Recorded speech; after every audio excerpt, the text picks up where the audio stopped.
Okay, so Typhoon basically have 6 clusters of small-scale concessions within the same vicinity. We're currently actively mining 2 of them.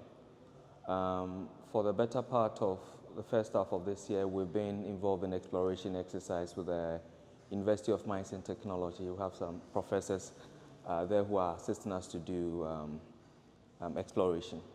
And our priority is to be able to add on 2 of the dormant concessions in addition to the 2 that we're currently mining. We set off to set ourselves apart, which is probably why we're being showcased by Mining in Motion, because we're actually the only small-scale mining company in Ghana that has LBMA and SBGA certifications. Basically, our core vision is to mine in the most sustainable way possible, paying attention to the environment, making sure that activities are not fueling terrorism, money laundering.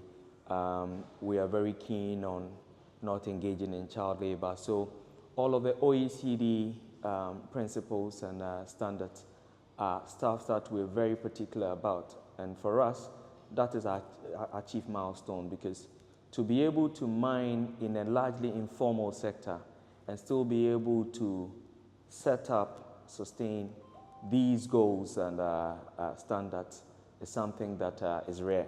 I mean, we are the only one in Ghana who've been able to achieve that. So that is our major milestone. I think that for any small-scale mining company that's committed to doing things right, your major challenge really is illegal mining, because you're basically jostling for space with all of the illegal miners. You constantly would have to be fighting ward of illegal miners, particularly after you've done your exploration and people are aware that there is active production. Everybody in the space, i.e. Illegal mining space, may want to encroach.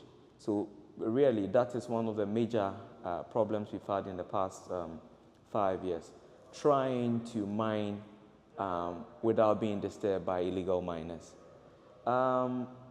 Beyond that, the rest of the challenges may be bureaucracies in terms of paperwork when it comes to your regulatory obligations.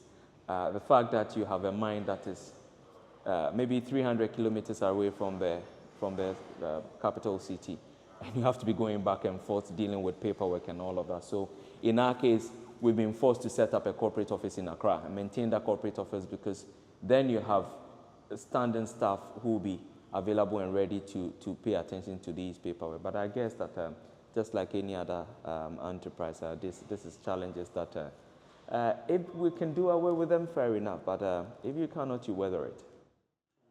So for instance, the average size of a small-scale concession is 25 acres. Like I said to you, we're currently mining 2. So tops is 50 acres. But within our catchment area, we have actually reclaimed about 180 acres of land, degraded by illegal miners, cultivated 15,000 trees of coconut. Only for illegal miners to come back and encroach again, we've lost about 9,600 out of that 15,000 trees.